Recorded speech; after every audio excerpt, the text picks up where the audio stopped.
Shalom. Damai di hati. Shalom.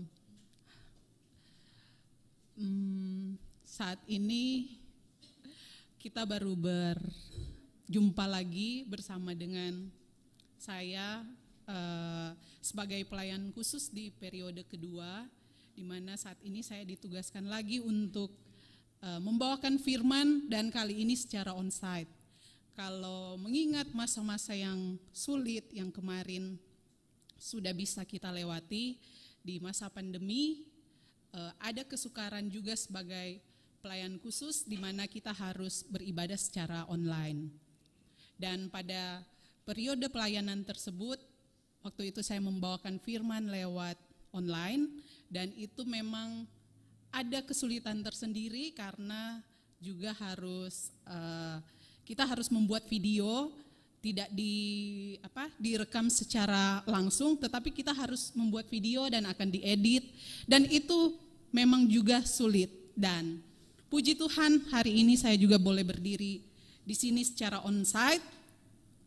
Ada juga kesulitan tersendiri, yaitu tetap walaupun sudah menjadi pelayan khusus, tetap ada rasa-rasa gugup, ada rasa kekhawatiran apakah di saat membawakan firman Tuhan boleh berjalan dengan baik atau tidak, tapi kita percaya juga Tuhan selalu menolong kita untuk dapat membentangkan firman di pagi hari ini.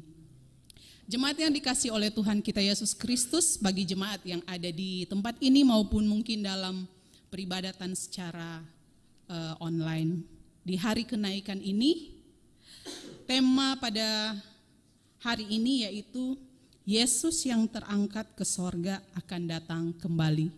Biasa kita beribadah hari Minggu, kalau ada jemaat yang datang bersalaman selamat hari Minggu. Tapi karena ini hari kenaikan, karena setahun sekali kita menggunakan tema ini atau pembacaan Alkitab ini, dan termasuk dengan hari biasa, jadi ketika bersalaman kadang ada yang bilang selamat hari Minggu. Oh ternyata ini hari kenaikan Tuhan Yesus ke sorga. Bapak Ibu yang kekasih di dalam Tuhan kita Yesus Kristus, peristiwa kenaikan Tuhan Yesus ke sorga ini adalah merupakan mujizat atau peristiwa yang ajaib. Mungkin secara kasat mata atau beberapa orang, mungkin bukan di jemaat sini ya, tapi di luar sana, mereka tidak mempercayai bahwa Tuhan itu naik ke sorga. Tapi sejarah menyatakan bahwa itu benar-benar fakta dan sudah tertulis di Alkitab bahwa Yesus terangkat ke sorga. Dan dalam pembacaan Kisah Para Rasul ayat 1, pasal 1 ayatnya yang ke-6 dan sampai yang ke-11, di sini berkata bahwa sebelum Yesus Kristus terangkat atau naik ke sorga, murid-murid bertanya, Tuhan, maukah Engkau pada masa ini memulihkan kerajaan bagi Israel?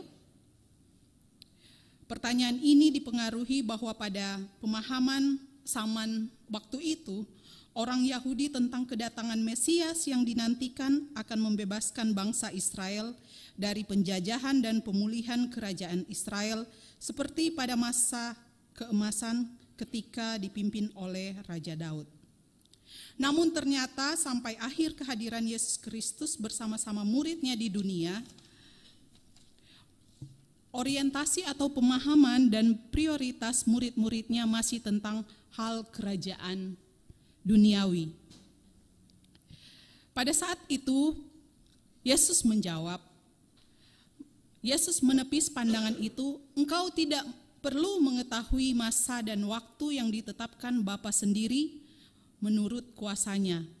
Jawaban ini menegaskan bahwa prioritas kehadirannya di dunia bukan memulihkan kerajaan Israel seperti pemahaman bangsa Israel tentang kedatangan Mesias untuk memulihkan kerajaan duniawi, tetapi prioritas kehadirannya adalah menghadirkan kerajaan sorga di dunia.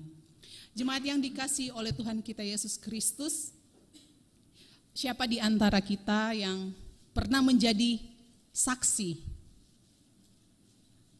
Kalau ada mungkin misalnya saksi dalam perkara pengadilan atau saksi nikah atau saksi baptisan. Kalau di sini rata-rata saksi baptisan itu sudah ada semua. Tapi mungkin kalau saksi yang seperti perkara pengadilan atau apa, mungkin ada orang-orang hukum juga atau yang bergelut di bidang itu pasti sudah pernah menjadi saksi. Nah, Bapak Ibu yang kekasih di dalam Tuhan, saksi di sini dalam pembacaan Alkitab kita yaitu para murid-muridnya. Mereka menyaksikan Tuhan Yesus terangkat ke sorga. Dan itu saksi yang ada pada saat itu bukan hanya 1 atau 2 orang, tapi dengan jumlah yang lebih dari 2 orang. Menjadi saksi ternyata begitu berat dalam kehidupan para murid-muridnya pada waktu itu dan pada waktu kita sebagai jemaat pada zaman sekarang. Sungguh berat, karena ketika Yesus akan terangkat ke sorga, para murid-muridnya bertanya, Tuhan, maukah engkau pada masa ini memulihkan kerajaan bagi Israel? Di pikiran murid-murid Tuhan Yesus saat itu hanyalah hal duniawi. Sedangkan Yesus, prioritas Yesus atau kehadiran Tuhan di bumi ini adalah untuk menghadirkan kerajaan sorga di dunia. Karena itu sebelum Tuhan Yesus naik ke sorga, dia berpesan dalam Matius 10 ayat 7, pergilah dan beritakanlah kerajaan surga sudah dekat. Yesus Kristus mengajarkan doa Bapa kami kepada murid-muridnya dan kepada kita sekalian sebagai murid-muridnya masa kini. Jadi kita sekarang adalah murid-murid Tuhan yang masa kini. Kita adalah saksi Tuhan masa kini. Saksi Tuhan masa kini begitu berat. Kenapa saya bilang begitu berat? Selain misalnya saksi dalam peradilan atau saksi sebagai hukum, di situ ada tantangan. Kita harus mengatakan mana yang benar dan mana yang baik. Dan saat ini kita sebagai saksi Tuhan, sebagai yang bergelut di bidang pelayanan, begitu banyak tantangan-tantangan yang kita hadapi dalam pelayanan. Apalagi menjadi murid-murid Tuhan masa kini begitu besar. Di zaman sekarang, terlebih khusus kita yang ada, mungkin tidak sebagian orang berpikir seperti itu, tapi jemaat Gemim di sini, Gemim di wilayah Jabodetabek, memang banyak tantangan-tantangan. Karena kenapa? Dalam berjemaat, karena Gemim itu berasal dari Manado, jadi otomatis yang di jemaat-jemaat, di gereja-gereja paling rata-rata orang Manado. Dan memahami bahwa Gemim itu harga mati. Jadi ketika Gemim berada di Jakarta, puji Tuhan sekali karena sebelum Gemim ada juga di sini, kita belum tahu kalau Gemim sudah ada di Jakarta. Mungkin jemaat-jemaat lain juga beribadah di tempat lain, di gereja lain. Tapi karena Gemim sudah ada di sini, jadi boleh beribadah di Gemim. Karena ketika juga kita pulang atau kita kembali ke kampung halaman, pasti kita akan beribadah juga di Gemim. Jemaat yang dikasihi oleh Tuhan kita Yesus Kristus, tantangan jadi saksi untuk pelayanan saat ini, yaitu di mana di kota besar seperti ini, pelayanan yang mungkin berat bagi kita sebagai pelayan khusus juga dan sebagai jemaat ketika kita akan beribadah, di mana kita tidak mempunyai gereja yang permanen, dan kita juga mempunyai tempat tinggal yang jauh, sehingga jarak dan waktu itu menjadi tantangan bagi pelayanan kita di Jakarta ini. Begitu berat mungkin bagi jemaat yang bekerja sehari-hari dari Jakarta Barat ke Bekasi, Jakarta Timur ke Jakarta Barat, itu memakan waktu yang sangat lumayan sangat berat mungkin, dan juga memakan biaya yang berat. Kalau mungkin kita perhatikan kehidupan kita di Jakarta ini ada plus minusnya. Plusnya yaitu kita bisa melihat kalau di daerah kita kan tidak ada gedung-gedung yang tinggi, atau kita lebih dekat dengan pusat-pusat perbelanjaan. Kalau terkait dengan makanan-makanan, mungkin masih agak kita bisa jangkau makanan-makanan yang di sini, dan di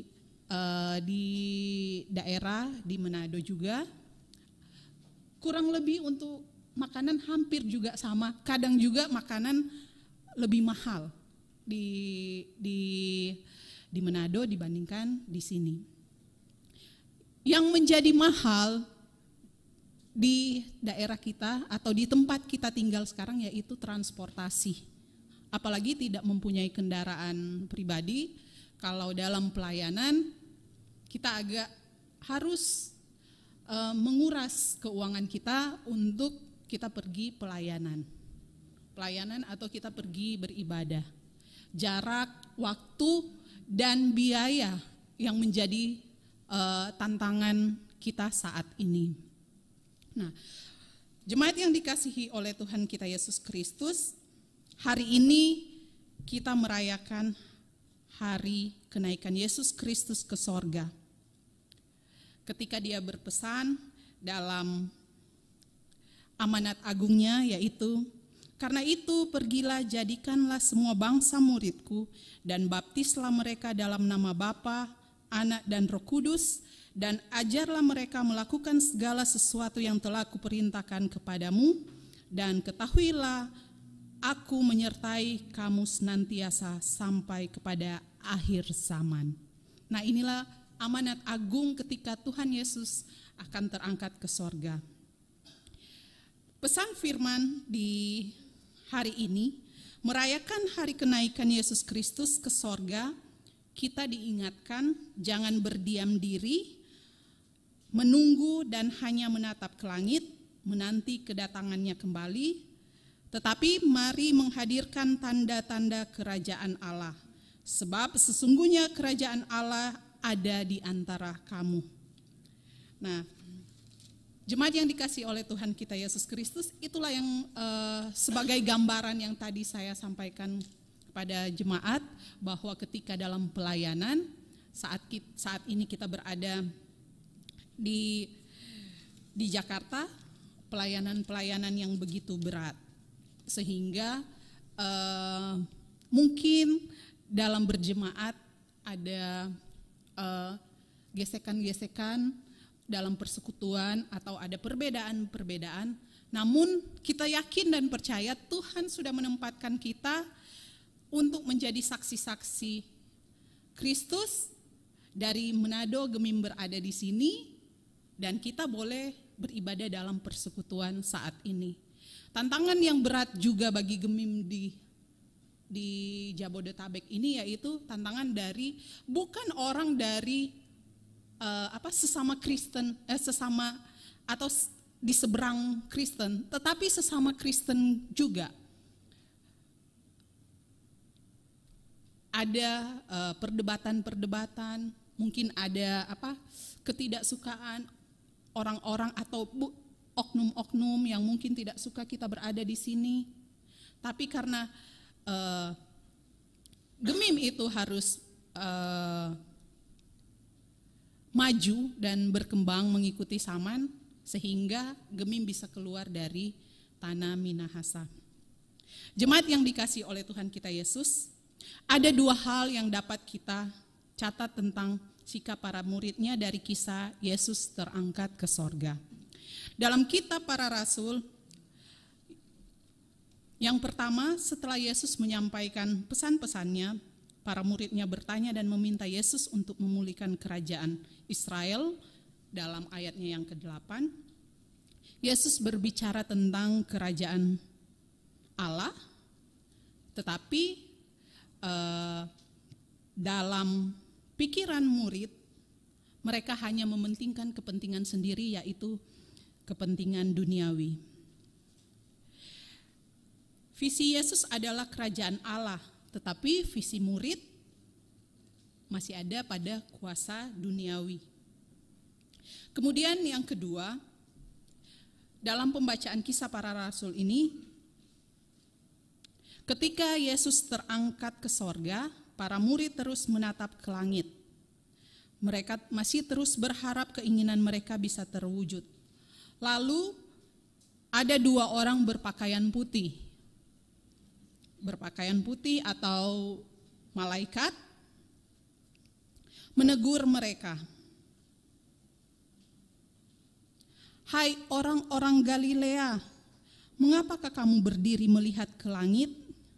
Yesus ini yang terangkat ke surga meninggalkan kamu dan akan datang kembali dengan cara yang sama seperti kamu melihat dia naik ke sorga. Itu bisa kita baca dalam ayatnya yang ke-11. Menjadi saksi memang tidak mudah. Bisa dalam ancaman atau terancam, tapi jangan ragu karena Tuhan beserta kita dimanapun kita pergi dan berada. Kalau kita perhatikan hari ini adalah peristiwa kenaikan Yesus. Biasa kalau orang Kristen atau warga Gemim merayakan hari kenaikan paling dengan beribadah. Sebenarnya ini bisa kita rayakan seperti hari Natal, Paskah, karena ini merupakan peristiwa yang penting sama-sama. Karena ini merupakan peristiwa-peristiwa atau rangkaian karya keselamatan Allah Tritunggal yang tidak boleh dipisahkan satu sama lain. Karena kita sudah melewati peristiwa tersebut dan hari ini kita berada di hari kenaikan Tuhan Yesus ke sorga. Jemaat yang dikasihi oleh Tuhan kita Yesus Kristus, peristiwa kenaikan Yesus memiliki makna khusus yang berkaitan dengan kedatangannya yang kedua kali. Karena kenaikan Yesus merupakan konfirmasi atau jaminan bagi kita, itu pasti dan kita tidak tahu kapan dia akan datang kedua kali. Makanya sebelum dia ketika murid-murid melihat Yesus terangkat ke sorga, ada malaikat datang dan berkata kepada mereka, kenapa kalian hanya melihat ke atas? Pergilah dan beritakan Injil Tuhan, karena kita adalah saksi-saksi Tuhan. Saksi berat, tantangan saat ini yang paling berat menjadi pelayan-pelayan Tuhan. Baik menjadi pelayan dalam kehidupan keluarga, bersekutu bersama dengan keluarga, bersekutu bersama dengan jemaat, dan bersekutu dalam kehidupan lingkungan kerja kita atau kehidupan bermasyarakat kita. Bacaan hari ini mencatat bahwa Yesus ketika dia akan naik ke sorga, ia berjanji akan mengutus Roh Kudus ke atas murid-murid, sehingga murid-murid itu memiliki kuasa untuk menjadi saksi dalam pemberitaan Injil Tuhan. Zaman sekarang kita adalah saksi Tuhan, dan janji Tuhan tidak pernah tidak ditepati, selalu tepat. Pesan firman Tuhan di hari kenaikan ini marilah kita memberitakan Injil. Karena pemberitaan karya keselamatan dari Tuhan atau pemberitaan firman Tuhan tidak akan habisnya. Kita ada istilah mengatakan kita harus memberitakan Injil ke ujung dunia. Sedangkan bumi ini tidak ada ujungnya. Jadi itu tidak akan putus-putusnya, harus terus-menerus diberitakan. Karena Tuhan sudah berjanji, Dia akan datang untuk menepati janjinya kepada kita. Dia akan datang yang kedua kalinya. Dan kita tidak tahu kapan dan kita tidak tahu hari apa, waktu kapan, jam berapa. Tetapi Dia hanya berharap kita untuk tetap berpegang teguh dalam iman. Berharap dan berdoa menunggu janji Tuhan itu digenapi. Dan saat ini, di saat hari kenaikan ke sorga, Tuhan Yesus sudah duduk di sebelah kanan Allah Bapa Tuhan kita, dan Dia akan dari sana juga. Dan Dia saat ini sudah mencurahkan kepada kita kuasa Roh Kudus-Nya, sehingga di minggu-minggu yang akan berjalan ini, kuasa Roh Kudus sedang dicurahkan bagi kehidupan kita. Jemaat yang dikasihi oleh Tuhan kita Yesus Kristus, saat ini juga kita merayakan Hari Persatuan Wanita Kaum Ibu. Di mana kalau di Tanah Minahasa mungkin banyak kegiatan-kegiatan yang dilakukan oleh wanita kaum ibu, tapi kalau di tempat ini kita hanya melaksanakan ibadah, persekutuan dengan jemaat. Pesan di Hari Wanita Kaum Ibu ini, kita terpanggil mungkin sebagai ibu-ibu atau yang sebagai jemaat juga, mari kita mempererat persekutuan di saat ini. Karena dalam setahun, apalagi orang di Jakarta ini pasti jarang berkumpul secara sinode untuk merayakan Hari Persatuan Wanita Kaum Ibu. Jadilah kita orang-orang yang bijaksana sebagai ibu-ibu, khusus saya juga karena sudah ibu, tapi yang akan mendekati, karena ibu-ibu bukan hanya yang sudah menikah juga. Ada juga ibu-ibu yang mungkin atau pemuda-pemuda yang sudah bergabung, karena yang rata-rata yang hadir ini adalah wanita, dan kita berada dalam persekutuan wanita kaum ibu juga ini. Jadi firman Tuhan selalu memberikan kepada kita bahwa pertolongan Tuhan tidak akan terlambat. Tradisi kenaikan Tuhan Yesus ke sorga, marilah kita rayakan dengan penuh sukacita sekaligus pengharapan bahwa Tuhan akan menolong kita. Kalau di daerah-daerah atau di negara-negara yang lain mungkin tidak tahu masih berlaku atau sudah tidak. Kalau di negara Swedia, ketika hari kenaikan Tuhan Yesus ke sorga, pada pukul 3 dan 4 subuh, itu orang-orang pergi ke hutan, mendengarkan suara burung-burung berkicau. Kalau burung bersuara dari timur atau barat, berarti itu adalah kabar gembira. Kalau utara ke selatan, berarti pertanda buruk. Nah, itu yang mereka lakukan ketika mereka berada atau sedang memperingati hari kenaikan Tuhan Yesus ke sorga. Ada juga kalau yang di Wales, di daerah, di negara-negara lain, para jemaat mereka itu meyakini kalau hari kenaikan Tuhan Yesus itu tidak boleh bekerja. Kalau bekerja, mereka akan mendapatkan ketidakberuntungan. Di negara Inggris ketika hari kenaikan, mereka memukul pohon willow. Ada yang tahu pohon willow di sini? Itu bahasa Yunani.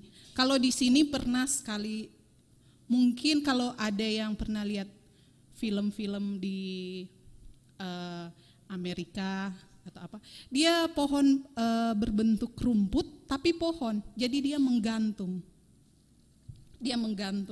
Nah, mereka memukul-mukul pohon itu untuk merayakan hari kenaikan Tuhan Yesus ke surga. Itu tradisi, tapi kita tidak tahu apakah sekarang masih dilakukan atau tidak. Kalau di Portugal, ketika hari kenaikan Tuhan Yesus, mereka berkumpul, mereka bersekutu, dan mereka mengumpulkan gandum. Karena gandum itu simbol kemakmuran. Jadi mereka mengumpulkan gandum ketika hari kenaikan Tuhan Yesus itu, agar supaya persediaan mereka sepanjang tahun itu bisa terpenuhi. Nah, seperti kita sekarang, untuk menanti kedatangan Tuhan Yesus yang kedua kali, ketika Roh Kudus yang sudah dicurahkan saat ini, kita tetap berharap, beriman kepada Tuhan Yesus bahwa apa yang akan kita lakukan dalam pelayanan, tugas dan pekerjaan, ataupun tantangan-tantangan yang mungkin akan terjadi, kita bisa hadapi itu semua dengan bantuan dari Tuhan Yesus, dan kita berdoa, bertekun untuk tetap setia kepada Tuhan Yesus, karena Tuhan Yesus adalah nafas hidup kita lewat doa. Biarlah pembacaan firman Tuhan ini bisa kita baca dan kita renung-renungkan di hari kenaikan Tuhan Yesus ke sorga. Tuhan Yesus memberkati kita semua. Selamat Hari Persatuan Wanita Kaum Ibu. Tuhan Yesus memberkati. Amin.